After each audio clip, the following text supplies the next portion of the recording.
Hello friends, स्वागत है Vivekananda coaching academy के यूट्यूब चैनल में।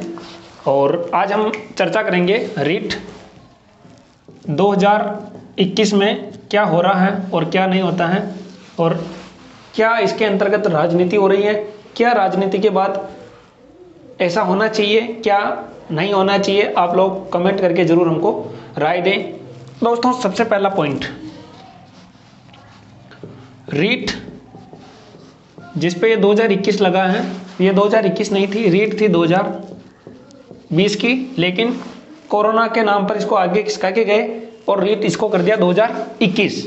मैं 2020 भी ना कहूँ तो इसको 2019 मान लीजिए दोस्तों।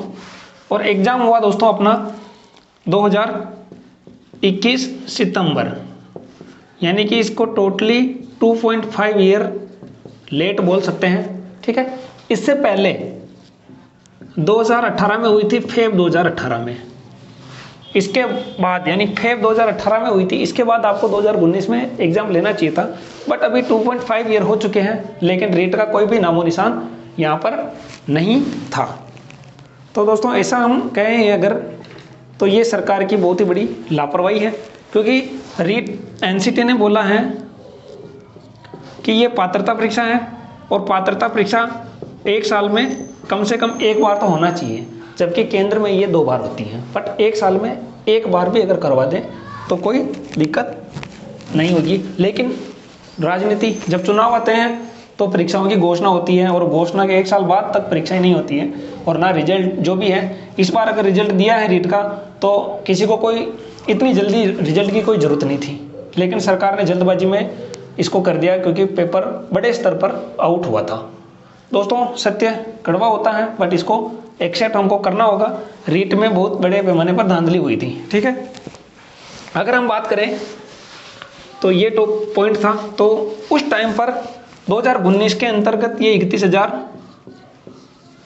पोस्ट थी। लेकिन दोस्तों, अगर मैं बात करना चाहूँ तो अब 31,000 तो कब थी, 2019 में। उसके बाद 2 बैच और आ गए हैं, यानी कम से कम भी 3 लाख स्टूडेंट का इजाफा हुआ है। 3 लाख स्टूडेंट का अगर इजाफा होता है तो सरकार को क्या पद नहीं बढ़ाने चाहिए? सरकार को 31,000 से इसको कम से कम 55,000 करना चाहिए। लोग 50,000 की मांग कर रहे हैं, बट मैं 55,000 की मांग कर रहा हूँ, क्योंकि बीजेपी ने पिछली बार, बीजेपी की वसुंधरा राज्य सरकार थी, तो उसने 54,000 किए थे पद। उसने भी पहले कम पदों पर निकाली थी 38,000 पे, लेकिन उसने भी कितने पद बढ़ा दिए थे और 54,000 कर दी थी। तो मैं अशोक गहलोत जी, जो कि जादूगर हैं राजस्थान के, तो मैं जादूगर साहब से निवेदन करता हूं, आप इसको जादूगर में 31,000 को 55,000 कर दें, ताकि बच्चों के साथ भी जादूगर हो जाएं, और जो पेपर आउट हुए हैं इन सबका, और रनिंग वाले भी आ गए हैं, इन सबका जो कमी है वो पूरी होके बच्चों को फायदा मिल जाए। नहीं तो ये रनिंग वाले, पेपर आउट वाले ले जाएंगे, जो बच्चे मेहनत कर रहे थे उनके हाथ में बहुत कम पोस्टें आने वाली हैं। तो ये चीज़ आप लोग ना करें। ये अपना पहला टॉपिक था पद बढ़ाने को लेकर। इसके ऊपर बिल्कुल आप लोग ट्विटर, फेसबुक, व्हाट्सएप, जहाँ पर भी आपको मेल, सरकारी चीज़ें मिले वहाँ पर आप लोग कर सकते हैं, पोस्ट डाल सकते हैं। हमारे चैनल से जुड़े रहें, आप लोगों को बिल्कुल ऐसी जो न्यूज़ है वो मिलती रहेगी समय टू समय। अब इसके बाद अपन सेकंड जो मैटर है वो रनिंग वालों का करते हैं। क्या करते हैं? रनिंग, बीएड हो चाहे बीएसटीसी हो। अब रनिंग का मैटर दोस्तों कैसा है, अभी जो रिजल्ट आया था रीट का रिजल्ट 2021, इससे पिछले साल जो भर्तियां हुई थी उसमें क्या था, और जो नोटिफिकेशन आया दोस्तों उसमें भी साफ लिखा था कि जब रीट का रिजल्ट आए उससे पहले तक आपका जो डिग्री वाला रिजल्ट है, बीएड, बीएसटीसी, ये कंप्लीट आ जाना। अगर नहीं आता तो इसको हम आगे भर्ती में प्रक्रिया में शामिल नहीं करेंगे। लेकिन राजनीति दोस्तों, जब राजनीति आ जाती है वहाँ सारे सिस्टम फेल। अब राजनीति कैसी आई कि सेकेंड ईयर वाले, रनिंग वाले लगभग 1 लाख बच्चे हैं, गए, सरकार को लगा ये 1 लाख वोट अपने कम नहीं हो जाए, अगले चुनाव आ रहे हैं 2023 में। तो इन 1 लाख वोटों के चक्कर में इधर 13 लाख बच्चों के भविष्य को खराब कर दिया इन्होंने।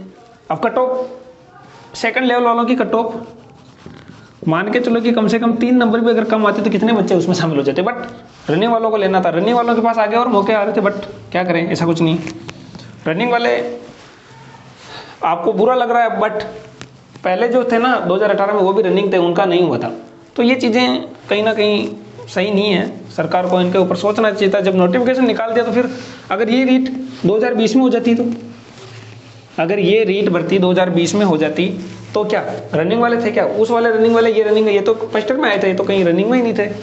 बट क्या करें दोस्तों, आप लोग बिल्कुल ट्विटर से इनकी सरकार को अवगत कराएं, रनिंग वालों को अगली बार में मौका देवें, इस बार में नहीं। इनका स्कोर जो है वो वैसे 3 साल के लिए वैलिड रहेगा, तो रनिंग से वो परमानेंट में चले जाएंगे।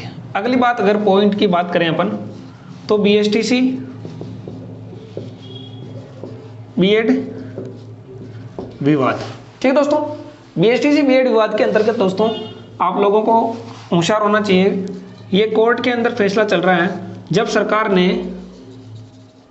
नोटिफिकेशन निकाला था तब लेवल 1 को BSTC DLED इनको ही मानना था, ठीक है, और लेवल 2 में बीएड ओनली, ये नोटिफिकेशन के अनुसार था। लेकिन दोस्तों राजनीति, वापस इसमें भी राजनीति आ गई। तो कुछ लोगों ने NCT की गाइडलाइन,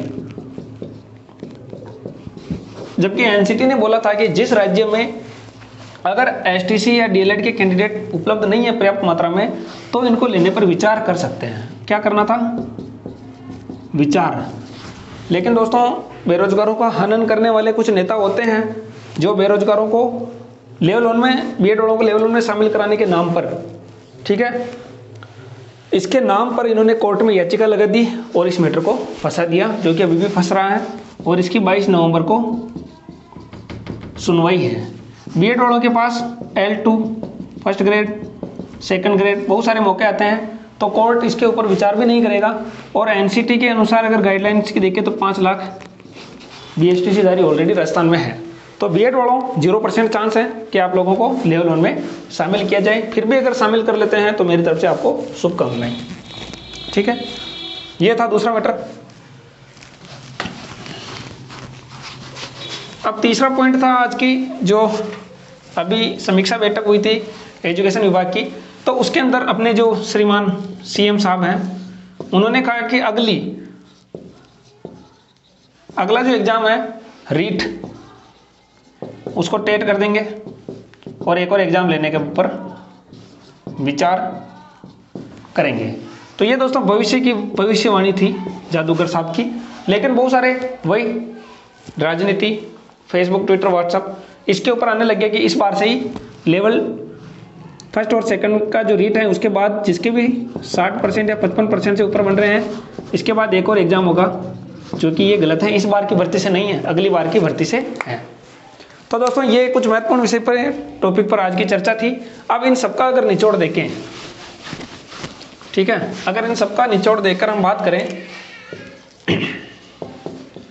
कट ऑफ की, ओवरऑल कट ऑफ बता रहा हूं मैं, लेवल 1 टू लेवल 2 की, ठीक है। तो जनरल की जो कट ऑफ है 128, 130 इसके आसपास रहने की संभावनाएं बढ़ती जा रही है, क्योंकि वापस रनिंग वालों को ले लिया है। अब रनिंग वालों में भी DLED में बहुत सारे MP से आते हैं, UP से आते हैं, हरियाणा से आते हैं। तो बहुत सारे जो बच्चे हैं दोस्तों वो इसके अंतर्गत आ जाते हैं, कश्मीर से, दिल्ली से, बहुत सारी जगह से ये कर लेते हैं कोर्स और ये फिर इसमें शामिल हो जाते हैं। फिर अदर स्टेट के सारे मिला के, तो हम कट ऑफ अगर बात करें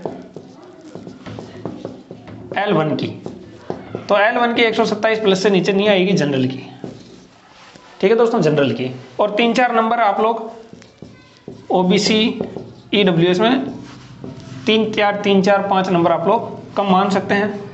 SC ST 120 के आसपास ये चीज़ें रहने वाली हैं। और विडो, विकलांग वगैरह ये सारी चीज़ों के लिए 115 के आसपास रहेगी। लेकिन दोस्तों ये 127 और ये आंकड़े आप लोग मान के चलो, अगर बीएड वाले शामिल नहीं होते हैं लेवल 1 में, तो इसकी फिर भी आप लोग 3 से 4 नंबर आप लोग कम मान सकते हो, पर इससे कम बिल्कुल नहीं जाएगी, क्योंकि बहुत सारे विद्यार्थी हैं, आप लोगों को पता नहीं है, हम लोगों को पता नहीं है, पर सर्वे के अनुसार पता लगता तो 130 से नीचे तो कोई स्कोर बताने के लिए बैठा ही नहीं है। फिर इसके बाद अगर हम बात करें लेवल 2 की, साइंस मैथ्स की जो है 130 प्लस के आसपास रहने वाली है। SST 124 प्लस के आसपास। कैटेगरी के हिसाब से आप लोग पहले जो कैटेगरी होती थी उसमें आप अंदाज़ा लगा सकते हैं कि पहले कितनी कम हुई थी, वो चीज़ आप कर सकते हैं। जैसे 2018 की बात करता हूँ जनरल की, 111 गई थी L1 की, 108 OBC, SC 102।